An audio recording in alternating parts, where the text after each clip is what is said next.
Dia adalah filsuf pertama dari kalangan Islam sekaligus tokoh penggerak filsafat Arab, hingga sering disebut sebagai Bapak Filsafat Arab. Dia juga diakui sebagai salah satu filsuf Arab paling berpengaruh karena banyaknya karya-karya yang dilahirkan.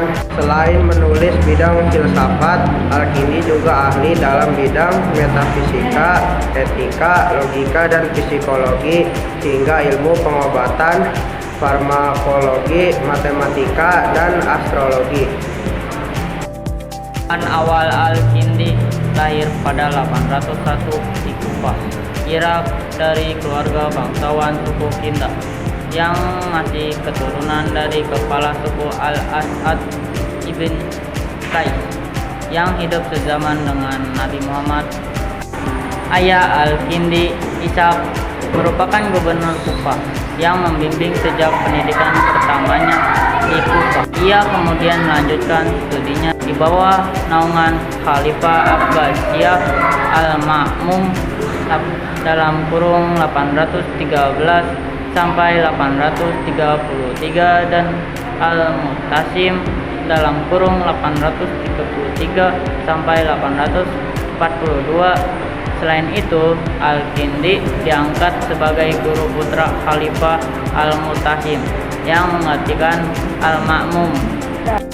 Dan pemikiran Al-Kindi semasa hidupnya, Al-Kindi diperkirakan menulis setidaknya 260 buku yang mengulas berbagai bidang. Sebanyak 32 buku membahas geometris, 22 buku filsafat, 22 buku kedokteran, 9 buku terkait logika, dan 12 buku fisika. Di bidang matematika, Al-Kindi memainkan peran penting dalam memperkenalkan angka India ke dunia Islam. Ia juga menerapkan matematika, khususnya konstruksi geometris, dalam menjelaskan fenomena optik seperti perspektif visual, bayangan, pembiasan, dan refleksi. Karya Al-Kindi yang paling penting dan terkenal adalah On First Philosophy.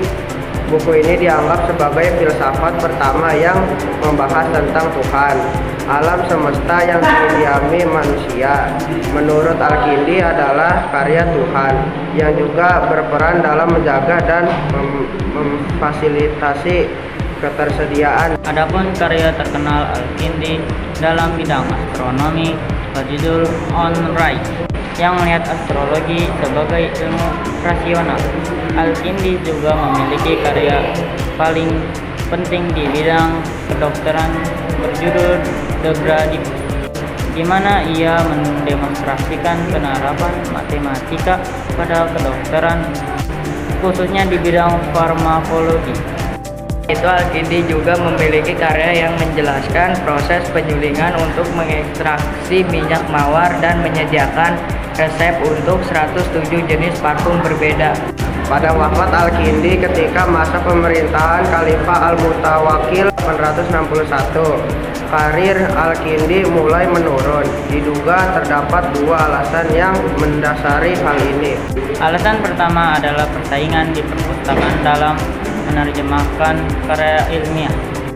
Dan kedua adalah penganiayaan Al-Mutawakkil terhadap Muslim yang ortodoks. Al-Kindi meninggal pada 873 di Baghdad ketika masa pemerintahan Al-Mu'tamin. Al-Farabi merupakan seorang tokoh Islam yang cukup terkenal karena kontribusinya dalam ilmu pengetahuan.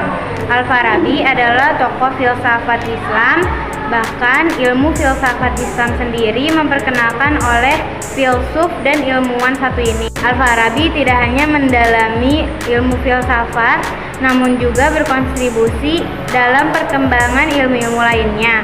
Al-Farabi memiliki kontribusi di berbagai bidang ilmu seperti matematika, filosofi, politik, pengobatan, bahkan musik.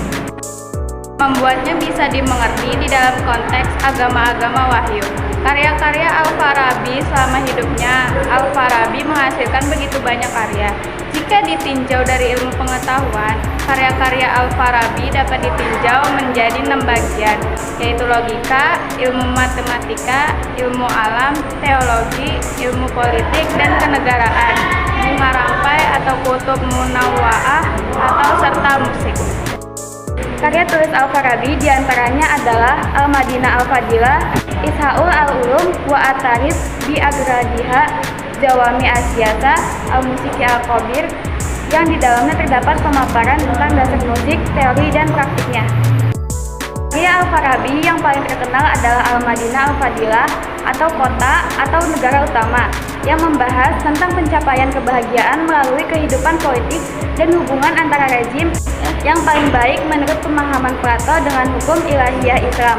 Filsafat politik Al-Farabi, khususnya gagasannya mengenai penguasa kota utama, mencerminkan rasionalisasi ajaran imamah dalam Syiah. Karya-karya Al-Farabi dapat ditinjau menjadi 6 bagian, yaitu logika, ilmu alam, teologi, ilmu politik, dan kenegaraan, bunga rampai, kutub munawwa'ah, serta musik. Farabi wafat setelah sekian lama mengembara dan mengabdikan hidupnya pada bidang filsafat. Al-Farabi meninggal pada 950 di usia 80 tahun. Al-Farabi meninggal ketika kekhalifahan Abbasiyah sedang dalam periode kekacauan dan politik tidak stabil. Sekian presentasi